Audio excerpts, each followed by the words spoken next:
नमस्कार दोस्तों, मेरा नाम है शब्द और आज की इस वीडियो में हम बात करेंगे जीएसटी के बारे में। जीएसटी यानी कि गुड्स एंड सर्विसेज टैक्स, वस्तु एवं सेवा कर। ये बहुत ही ज़्यादा इंपॉर्टेंट टॉपिक होने वाला है क्योंकि ये आपका टॉपिक जो है रिफॉर्म के बारे में, और ये एक तरह का टैक्स रिफॉर्म, बहुत बड़ा टैक्स रिफॉर्म था। इससे पहले के वीडियोस में हमने legal aspect of the business unit की बहुत सारे टॉपिक कवर कर लिए हैं। इसके अलावा हमने प्लेलिस्ट बनाई है यूनिट वाइज, जिसमें आपको यूनिट मिल जाएंगी यहाँ पर देखने के लिए। बिजनेस इन्वायरमेंट की यूनिट मिल जाएगी, एचआरएम की मिल जाएगी, बैंकिंग की मिल जाएगी और मार्केटिंग मैनेजमेंट की भी यूनिट मिल जाएगी आपको। इन सभी की वीडियोज़ आप चेकआउट कर सकते हो और आने वाले समय में मैं और भी यूनिट बनाता रहूँगा। पूरा जो सिलेबस है आपका कवर करना है मुझे। तो चलिए स्टार्ट करते हैं इस वीडियो में। सबसे पहले थोड़ा सा ओरिजिन की बात कर लेते हैं। ओरिजिन आपको जीएसटी का फुल फॉर्म है गुड्स एंड सर्विसेज टैक्स, इसको बुलाते हैं। जैसा कि और पहली बार इसका जो कह सकते हो देखिए, यहाँ पर बहुत सारे टॉपिक मैंने यहाँ पर बहुत सारे फैक्ट्स मैंने दिए हैं जिनको आप पढ़ सकते हो, देख सकते हो। तो फ्रांस में सबसे पहली बार जीएसटी का कह सकते हो उद्घाटन हुआ है। मतलब पहली बार कहीं किसी कंट्री ने अगर जीएसटी को लागू किया तो वो फ्रांस में ही था। फ्रांस में 1954 में किया था, ठीक है। और इंडिया में कब आया है? 2017 में। जीएसटी एक्ट 2017, 1 जुलाई 2017 से आपका ये जीएसटी लागू हुआ है इंडिया में, ठीक। इसके अलावा इंडिया में लागू करने के लिए इसका फर्स्ट 101वां संविधान संशोधन किया गया था, कॉन्स्टिट्यूशनल अमेंडमेंट किया गया था 101वां। तो याद रखना आसान है आपके लिए। और जो 8 सितंबर को ये जो आपका अमेंडमेंट हुआ था, 8 सितंबर 2016 का हुआ था। देखिए, ये सारे फैक्ट्स हैं, आपको याद रखने चाहिए। आप कहीं से भी पूछा जा सकता है। देखिए, नेट में तो इस तरह के क्वेश्चन नहीं आते हैं, लेकिन आपके जो एग्ज़ाम्स होते हैं, असिस्टेंट प्रोफेसर के एग्ज़ाम होते हैं, स्टेट पीसीएस के होते हैं, वहाँ पर इस तरह के क्वेश्चंस बहुत ज़्यादा आते हैं। इसलिए आपको फैक्ट्स की जानकारी होनी चाहिए इस समय, ठीक है। और एक और क्वेश्चन मैं यहाँ पे एक फैक्ट नहीं डाल पाया हूँ। जो इंडिया का जो जीएसटी मॉडल है वो इंस्पायर्ड है फ्रांस और कनाडा से, ठीक। तो आप इसको भी ध्यान रखेंगे। फ्रांस और कनाडा से इंस्पायर्ड है आपका जो इंडिया का जीएसटी मॉडल है। इसके अलावा आप सभी जानते होंगे कि टैक्सेशन जो होता है, टैक्स दो तरह के होते हैं। एक होता है डायरेक्ट टैक्स, एक होता है इनडायरेक्ट टैक्स। तो डायरेक्ट टैक्स वो होता है जिसमें एसएससी के ऊपर या फिर ये इंसान एक पर्सन के ऊपर डायरेक्ट जो है आपका टैक्स लेवाई होता है और उसी से कलेक्ट किया जाता है। यानी कि जिसके ऊपर जिसने पैसा कमाया है और या फिर जिसको गिफ्ट मिला है और जिसने कंपनी अपनी चलाई है, बढ़िया तरीके से प्रॉफिट कमाया है, उसी के ऊपर टैक्स लगेगा। तो ये होता है डायरेक्ट टैक्स, ठीक। और इनडायरेक्ट टैक्स वो होता है जहाँ पर आपसे टैक्स भी ले लिया जाता है और उनको पता भी नहीं चलता है। जैसे आप कोई चीज़ खरीदते हो, सामान खरीदने जाते हो मार्केट में, किसी भी तरह की चीज़ खरीदो आप, वहाँ पर टैक्स आपका ज़रूर लगा होगा, ठीक है। आप पेन लेने जाते हो तो पेन पे भी टैक्स लगता है, ठीक। आप बुक लेने जाते हो तो बुक पे भी टैक्स लगा हुआ है, आपको बस पता नहीं चल रहा है। सरकार आपसे कलेक्ट कर रही है लेकिन इनडायरेक्ट तरीके से। वो आपका टैक्स कलेक्ट किया हुआ पैसा आप देते हो दुकानदार को, दुकानदार जाके गवर्नमेंट को पे करता है। ये मैं सिंपल यहाँ पर मतलब बता रहा हूँ इसका। तो इनडायरेक्ट टैक्स ये होते हैं जहाँ पर डायरेक्ट इम्पोजिशन आपकी नहीं होती है लेकिन आपसे टैक्स लिया जाता है। तो इसी तरह का टैक्स है जीएसटी, ठीक। जीएसटी एक इनडायरेक्ट टैक्स है। और इसके अलावा GST is levied on supply of goods. GST जो लेवाई मतलब लगता है किस पे? सप्लाई ऑफ गुड्स के ऊपर। जब भी गुड्स और सर्विसेज की सप्लाई होगी, सप्लाई का मतलब होता है सेल, सिंपल मतलब सेल्स समझ लीजिए। सप्लाई, आप ये थोड़ा टेक्निकल वर्ड है। सप्लाई जब होती है किसी गुड्स की एक जगह से दूसरी जगह पे, तो उसको हम बोलते हैं सेल, ठीक। उसी पर आपका जीएसटी लेवाई होता है पूरे इंडिया में। सर्विस दोनों पर ही होता है, ठीक है। यानी कि गुड्स ऊपर भी और सर्विसेज के ऊपर भी। ये एक जीएसटी जो है रेवोल्यूशनरी इनडायरेक्ट टैक्स रिफॉर्म था इंडिया में, क्योंकि इससे पहले बहुत सारे टैक्सेस थे, इनडायरेक्ट टैक्सेस बहुत ज़्यादा संख्या थी उनकी, ठीक है। उसके बारे में बताऊंगा आपको। जहाँ पर सेंटर के कुछ अलग थे और स्टेट के कुछ अलग थे, वो सारे टैक्स को हटाकर जीएसटी आया है, ठीक है। इसलिए बहुत बड़ा टैक्स रिफॉर्म कहा जा रहा है और कहा है ये खैर। और it's assumed would mitigate the cascading and tax on tax effect. देखिए, जीएसटी का सबसे बड़ा फ़ायदा जो है वो कास्केडिंग इफेक्ट को कम करना है। कास्केडिंग इफेक्ट का मतलब होता है एक चीज़ पर कई सारे टैक्सेस लग जाते थे, ठीक है। मतलब एक ही वस्तु के ऊपर कई सारे टैक्सेस लगते थे, तो इससे क्या होता था, जो आपकी वस्तु है, वो चीज़ है, वो प्रोडक्ट है, वो महंगा हो जाता था। तो इसको कम करने के लिए, इसको हटाने के लिए जीएसटी लाया गया है। तो अब एक वस्तु पर एक ही तरह का टैक्स लगता है, वो है जीएसटी, ठीक है। It is a destination based tax. जैसे मैंने आपको बताया, सप्लाई बेस्ड है, सप्लाई पर लगता है, यानी कि डेस्टिनेशन जहाँ पर जा रहा है वहाँ पर लगेगा। एक वैट, आपने नाम सुना होगा, वैल्यू एडेड टैक्स, उसी तरह का ये टैक्स है, ठीक। इसको वैट टैक्स भी बोलते हैं, वैट मॉडल भी बुलाते हैं इसको, ठीक। आप ये भी नाम याद रखेंगे। बेस्ड ऑन कंजम्पशन जानकारी मैंने आपको जीएसटी के बारे में दी है, तो ओरिजिन इसका है। इसके बाद हम थोड़ी सी हिस्ट्री देख लेते हैं, इंडिया में कैसे स्टार्ट हुआ है। तो इंडिया में ये सबसे पहली बार इसकी चर्चा 2004 में हुई थी। 2004 में the idea of GST emerge हुआ। रिकमेंडेशन इसके थे केलकर टास्क फोर्स की। उसकी केलकर टास्क फोर्स ने रिकमेंड किया था। ये आपकी वाजपेयी गवर्नमेंट में हुआ था, ठीक है, फर्स्ट एनडीए गवर्नमेंट की थी। तो वहाँ पर इसका जो आइडिया है वो जनरेट हुआ था। उसके बाद 2007 में उस टाइम के जो फाइनेंस मिनिस्टर थे पी चिदम्बरम, उन्होंने भी सेंट्रल बजट में जो 2007-08 वाला बजट था उसमें अनाउंस किया था कि जीएसटी हम इंट्रोड्यूस करेंगे इंडिया में। और इसके अलावा फिर जो 2016 में जो मैंने आपको बताया था कॉन्स्टिट्यूशनल अमेंडमेंट हुआ, 101वां कॉन्स्टिट्यूशनल अमेंडमेंट किया गया और बिल पास किए गए इसके, ठीक, 8 सितंबर को। इसके बाद 2017 में इसके कई सारे बिल्स पास हुए हैं। देखिए जीएसटी के अंदर अभी मैं आपको बताऊँ कितने तरह के जीएसटी हैं। तो CGST bill 2017, IGST bill 2017, SGST bill 2017, ये सारे बिल्स इसमें पास किए गए और 1 जुलाई 2017 से आपका जो जीएसटी है वो इम्प्लीमेंट कर दिया गया है, इन्फोर्स कर दिया गया है। इसके अलावा आपको एक बहुत ही ज़्यादा इंपॉर्टेंट जानकारी, article 279A of the constitution, Bharat के संविधान का आर्टिकल 279A, ठीक है, यहाँ पर एम्पावर करता है किसको, प्रेसिडेंट को, to constitute GST council. Goods and services tax council है ये। जीएसटी काउंसिल में कुल 33 सदस्य हैं, जिसमें से 28 आपके उसके हैं, यहाँ पर मैंने लिखा नहीं है, 28 आपके स्टेट्स के हैं, बाकी जो बचे हुए जो सदस्य हैं वो सेंटर के हैं। यानी कि सेंटर का जो वोट शेयर है 1/3 है और स्टेट का वोट शेयर आपका 2/3 है। और इसकी चेयरमैनशिप कौन करता है, आपके यूनियन के फाइनेंस मिनिस्टर करते हैं। यूनियन फाइनेंस मिनिस्टर इसके चेयरमैन होते हैं। आप ये सारी जानकारी याद रखेंगे क्योंकि हर जगह हर एग्ज़ाम में पूछा जा सकता है आपसे, ठीक है। तो ये जीएसटी काउंसिल का जो आर्टिकल है वो भी याद रखना है आपको। और जीएसटी काउंसिल के चेयरमैन कौन होते हैं, वोटिंग शेयर कितना होता है, कितने मेंबर्स होते हैं, ये सब जानकारी आपको याद रखनी है। यहाँ पर टोटल 33 मेंबर्स हैं और यहाँ पर 28 आपके स्टेट्स से रिलेटेड होते हैं, ठीक है, बाकी बचे हुए आपके सेंटर और यूटीज़ के होते हैं। तो ये चीज़ है आपकी। और तो ये है यहाँ पर जीएसटी इन इंडिया। इसके बाद में डुअल जीएसटी की बात करते हैं। इंडिया में डुअल जीएसटी मॉडल चलता है। तो यहाँ पर कैसे चलता है dual GST model, appropriately aligned with constitutional requirement. देखिए यहाँ पर क्या होता है, जो जैसा जैसा जिस देश में जैसा कॉन्स्टिट्यूशनल रिक्वायरमेंट होती है, फिस्कल फेडरलिज्म जैसा होता है। जैसे इंडिया में क्या है, 3 तरह की गवर्नमेंट आपने देखी होगी, एक होती है सेंटर की गवर्नमेंट, एक होती है स्टेट की गवर्नमेंट, एक होती है लोकल बॉडी, ठीक। तो लोकल बॉडी को लोकल के जो टैक्सेस हैं उनको लेने का अधिकार है और बाकी जो बड़े लेवल के जो टैक्सेस हैं, जो गुड्स एंड सर्विसेज के टैक्सेस हैं, वो स्टेट और सेंटर दोनों ही जो बॉडीज़ हैं, दोनों ही गवर्नमेंट्स हैं, वो कलेक्ट करती हैं और लगाती हैं, ठीक है।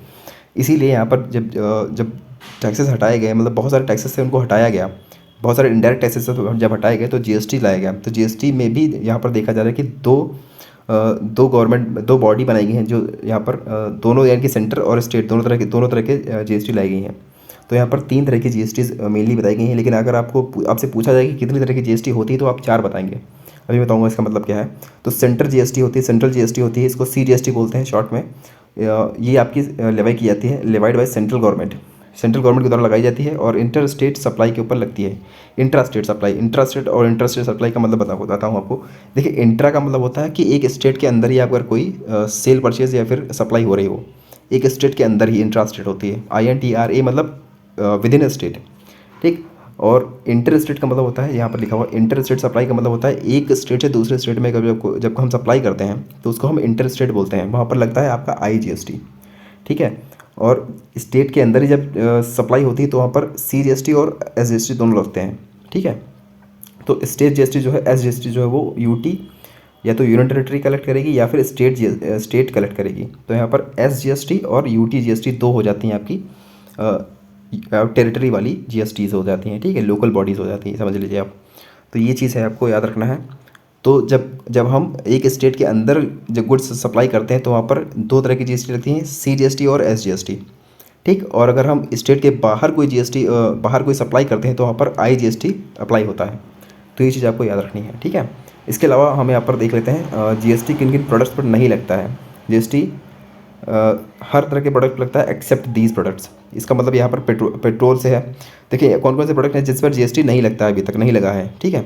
वो है आपका petroleum crude, diesel, petrol, natural gases, sale of purchase of immovable property. अगर यानी कि आपको रियल इस्टेट में अगर बिजनेस करते होगे तो इमूवेबल प्रॉपर्टी जैसे घर है, ज़मीन है, वहाँ पर GST नहीं लगता है।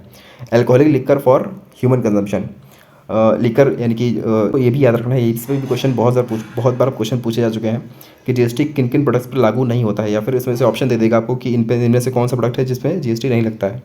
तो आपको ये चीज़ याद रखनी है। इसके बाद में थोड़े कुछ फीचर्स मैं आपको बता दूँ यहाँ पर जीएसटी के बारे में, क्योंकि बहुत ज़्यादा डिटेल में को नहीं पढ़ना, जो चीज़ें ज़्यादा इंपॉर्टेंट उन्हीं को पढ़ना है। तो जीएसटीएन एक कॉन्सेप्ट आता है इसमें, जीएसटी नेटवर्क। जीएसटीएन का मतलब है यहाँ पर एक नॉन गवर्नमेंटल कंपनी है, ये नॉन गवर्नमेंट कंपनी है और एक नॉट फॉर प्रॉफिट ऑर्गेनाइजेशन है, जो फॉर्म किया गया था किसकी इसका काम क्या है, इसका काम है common and shared information technology के इंफ्रास्ट्रक्चर प्रोवाइड करना and services to the government, taxpayers and other stakeholders. इसका मतलब कि यह है जीएसटीएन का काम क्या है। जीएसटीएन का काम है जितने भी आईटी डिपार्टमेंट के काम है, आईटी से रिलेटेड काम है, वो गवर्नमेंट्स को, टैक्स पेयर्स को और स्टेक होल्डर्स को प्रोवाइड करना है। जैसे कि मान लीजिए आपको टैक्स जीएसटी का टैक्स पे करना है, जीएसटीआर भरना है, जीएसटी रिटर्न भरना है, तो आप यहाँ पर इसकी साइट पर जाएंगे, यहाँ पर आपको पूरी समझिए हेल्प मिल जाएगी। तो जीएसटीएन जो है पूरा आईटी डिपार्टमेंट का काम देखता है जीएसटी के अंदर। ठीक, इसके बाद ई वे बिल्स का काम आता है, इसको बोलते हैं इलेक्ट्रॉनिक वे बिल्स, इलेक्ट्रॉनिक वे बोल देते हैं, इलेक्ट्रॉनिक वे बिल्स बोल देते हैं। इसका काम क्या है, ये बिल्स एक तरह का समझ लीजिए पास है, जैसे पुराने ज़माने में चलता था दस्तक, उसी तरह का यहाँ पर ये है कि आप for a quick and easy movement of goods across the India designed and developed by national information centre, NIC द्वारा डेवलप किए गए हैं ये। और इनका काम है कि अगर आप मान लीजिए अपना माल जो है स्टेट किसी अदर स्टेट में भेज रहे हैं, तो आपको ई वे बिल जनरेट करना पड़ेगा। वहाँ पर आपको पूरी डिटेल में अपनी जानकारी, अपने जहाँ पर इसको बेच रहे हैं उसकी जानकारी और पूरे गुड्स की जानकारी देनी पड़ती है। तो ये चीज़ें होती हैं वहाँ पर, और साइट पर जाके आप ऑनलाइन ही करोगे ये सारे काम। एनआईसी की साइट है ये। और इसके बाद में आपको पूरी रास्ते भर में कहीं भी आपको रोका नहीं जाएगा, आपको सिर्फ आपसे ई वे बिल मांगा जाएगा, आपको दिखा देंगे, फिर आपका पूरा रास्ता साफ़ हो जाएगा। मतलब एक तरह का पास है ये, ठीक है। एक शहर से दूसरे शहर जाने में कहीं पर भी आपको कोई दिक्कत, हर्डल नहीं आएगी, ठीक। और ये कंपलसरी किसके लिए है, अगर कंपलसरी उसके लिए जिसका जो प्रोडक्ट है वो 50,000 से ऊपर का है। अगर आप बेचे हैं, अगर आपने 50,000 से ऊपर का माल बेचा है, तो आपको ई वे बिल जनरेट करना कंपलसरी कर दिया गया है, ठीक है। तो ये चीज़ है। इसके अलावा हम जीएसटी रजिस्ट्रेशन की बात कर लेते हैं। रजिस्ट्रेशन का मतलब क्या होता है, देखिए हर इंसान को जीएसटी के अंदर जीएसटी लगाना ज़रूरी नहीं है, ठीक है। अगर आपकी इनकम, आपका एनुअल टर्नओवर, यहाँ पर देखिए सिंपल मतलब लिखा है aggregate annual pan based turnover exceeds, अगर आपका पैन बेस्ड एनुअल टर्नओवर आपका 40 लाख से ऊपर है, तभी आप जीएसटी रजिस्ट्रेशन करने के लिए मैंडेटरी है, मतलब आपके लिए कंपलसरी किया गया है, वरना नहीं है आपका। कुछ शहरों में, कुछ एरियाज़ में आपका 20 लाख भी रखा गया है, और कुछ एरियाज़ में, स्पेसिफिक एरियाज़ में आपका 10 लाख भी रखा गया है। 10 लाख उन एरियाज़ में जैसे पहाड़ी इलाके हैं, अरुणाचल प्रदेश, सिक्किम, इन तरह के इलाकों में जो इलाके हैं, वहाँ पर आपका 10 लाख भी रखा गया है। लेकिन जो बेसिक आपको याद रखना है वो 40 लाख की है, कॉमन हर जगह होता है ये, कॉमन सिंपल नॉर्मल एरियाज़ में, ठीक है। तो ये अभी 2019 में चेंज किया गया था, उससे पहले 20 लाख ही था, तो अब 40 लाख हो गया है, कोई आंकड़ा याद रखना है, ठीक। ये फीचर्स आपके जीएसटी के थोड़े से मैंने बताए आपको। इसके बाद में हम थोड़ा स्लैब रेट की बात कर लेते हैं कि कितने तरह के स्लैब रेट्स लगते हैं इंडिया में जीएसटी के अंदर, ठीक। तो इंडिया में 0% लगता है जीएसटी स्लैब, 5% है, 12% है, 18% और 28% है। यहाँ पर कुछ मैंने आंकड़े बताए हैं कौन कौन से प्रोडक्ट पे किस तरह के प्रोडक्ट पे कितना जीएसटी स्लैब लगता है। तो फूड आइटम्स हैं, फार्म प्रोडक्ट्स हैं, जो बेसिक आइटम्स हैं, एसेंशियल आइटम्स हैं, वहाँ पर 183 नंबर ऑफ आइटम्स हैं। यहाँ पर देखिए अप्रॉक्स नंबर मैंने दिए हैं, यहाँ पर कोई ज़रूरी नहीं है ये वो। तो यहाँ पर 0% लगता है, यानी कि जो एसेंशियल आइटम्स हैं उस पर 0% लगता है। पैकेज्ड फूड है, मेडिसिन है, उससे थोड़ा सा ऊपर बढ़ेंगे तो वहाँ पर 308 प्रोडक्ट हैं यहाँ पर, और इन पर 5% लगता है, ठीक। पैकेज्ड फूड जैसे, मेडिसिन जैसे थोड़े से एसेंशियल और आते हैं प्रोडक्ट, उनके ऊपर थोड़ा 5% लगा दिया गया है। इसके अलावा ट्रैक्टर है, फ्रोज़न मीट है, ब्रेवरेजेस हैं, 178 आइटम्स हैं यहाँ पर, और यहाँ पर 12% टैक्स लगाया गया है, ठीक है। इसके अलावा कैपिटल गुड्स हैं, जैसे कि बड़ी चीज़ें, मशीनरी खरीदते हो आप, वहाँ पर सोप्स है, रेफ्रिजरेटर है और फर्नीचर है, इसके ऊपर आपका 517 आइटम्स हैं यहाँ पर, और 18% जीएसटी लगाया गया है यहाँ पर। इसके अलावा कार्स हैं, लग्जरी आइटम्स हैं, जितने लग्जरी आइटम्स हैं, सीमेंट है, प्रोजेक्टर्स होते हैं, एसीज़ होती हैं, वहाँ पर 28 प्रोडक्ट हैं सिर्फ, और 28% यहाँ पर जीएसटी लगता है। जो ज़्यादा इंपॉर्टेंट प्रोडक्ट है उनके ऊपर कम लगता है जीएसटी, और जो थोड़े लग्जरी आइटम्स हैं जो सिर्फ अमीर लोग अफोर्ड कर सकते हैं, या फिर हायर मिडिल इनकम के लोग अफोर्ड करते हैं, वहाँ पर जो जीएसटी स्लैब रेट है वो बढ़ जाता है, ठीक है। तो ये चीज़ है। और इसके बाद हम थोड़ा सा प्रोज एंड कॉन्स देख लेते हैं कि कितने एडवांटेजेस और डिसएडवांटेजेस रहे हैं जीएसटी के अभी तक इंडिया में। तो यही मतलब यहाँ पर देखिए सिंप्लीफाइड टैक्स स्ट्रक्चर, मतलब जो देश के बहुत ज़्यादा कठिन था, बहुत सारे टैक्सेस लगते थे। अब जीएसटी के आने से क्या हुआ है, सिंगल एक टैक्स बना दिया गया है, वहाँ पर आपको थोड़ा सिंप्लीफाई कर दिया गया है चीज़ों को, तो आप आसानी से अपना GST भर सकते हो और GST कलेक्ट कर सकते हैं। मतलब दोनों को फ़ायदा है, पर कंपनीज़ को भी फ़ायदा है और आपकी इस गवर्नमेंट को भी फ़ायदा है GST कलेक्ट करने में। बहुत सारे टैक्सेस कलेक्ट करने पड़ते थे, अब यहाँ पर सिंप्लीफाई कर दिया गया है। हायर टैक्स कंप्लाइंस लेवल्स हैं यहाँ पर। टैक्स कंप्लाइंस करने के लिए जो लेवल्स है वो हाई कर दिए गए हैं, ये अच्छी बात है। ग्रेटर रेवेन्यू कलेक्शन होता है यहाँ पर, रेवेन्यू कलेक्शन बढ़ा है, हमने देखा है प्रीवियस में 1-2 सालों में आपका GST कलेक्शन काफ़ी बढ़ा है। अभी इस समय तो हर महीने मान लीजिए आपके 1.5 लाख करोड़ से ज़्यादा भी आपका GST कलेक्शन हो रहा है इंडिया में। तो ये लगातार हो रहा है, कभी 1,50,000, 1,60,000, 1,60,000 इसके आसपास ही रहता है इस समय। तो जो GST कलेक्शन है वो बढ़ा है। हाँ, मानता हूँ कि स्टार्टिंग में इसकी जो इम्प्लीमेंटेशन के दौरान 17 से मान लीजिए कोविड के बाद में थोड़ा सा डाउन हुआ था, उस टाइम बहुत दिक्कत हुई थी, इसलिए कंपनसेशन की भी प्रक्रिया चलाई गई थी इंडिया, मतलब जो सेंट्रल गवर्नमेंट थी वो कंपनसेट कर रही थी अदर स्टेट्स को जहाँ पर जो कलेक्शन है वो कम हुआ था। ठीक है, 5 साल के लिए उन्होंने बोला था कि हम आपको जो कम होगा इम्प्लीमेंटेशन, मतलब जो आपका नुकसान हो रहा है उसकी भरपाई करेंगे। तो ये भी आपने सुना होगा न्यूज़ में, अगर आप पढ़ते हैं कहीं जानकारी रखते हैं तो इसके बाद में देख रहे थे इंक्रीजिंगली एफिशिएंट लॉजिस्टिक्स, ये सबसे बड़ी चीज़ तो यही हुई है। ईवी बिल्स की वजह से आपका जो लॉजिस्टिक्स का एफिशिएंसी वो बढ़ी है। ठीक है, इंक्रीज्ड ट्रांसपेरेंसी, अब देखिए हर चीज़ ऑनलाइन हो गई है GSTN के अंदर, GSTR के अंदर, तो ट्रांसपेरेंसी भी बढ़ी है।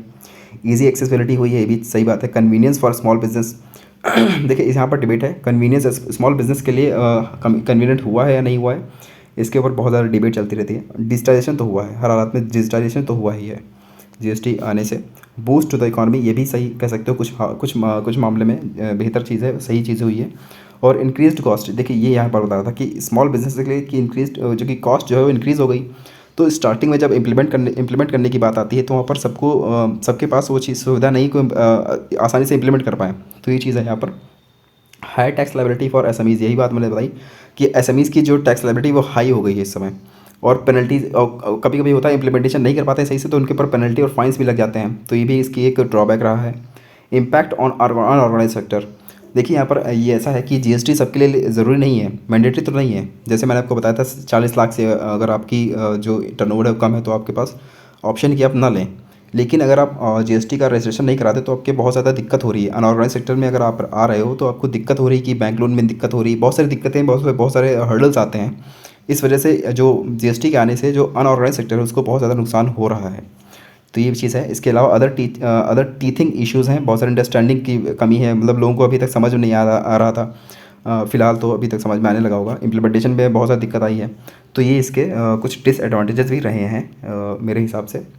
ठीक, तो उम्मीद करता हूँ आपको GST के प्रोज एंड कॉन्स, बाकी सब चीज़ें जो मैंने आपको अभी तक बताई हैं यहाँ पर समझ में आएगी, और ये वीडियो आपको थोड़ा सा यूज़फुल लगा होगा। और अगर आपको वीडियो अच्छी लगी हो और अगर आपको कुछ यहाँ पर इन्फॉर्मेशन मिली हो तो प्लीज़ लाइक करिए, शेयर करिए और सब्सक्राइब करिए मेरे चैनल को।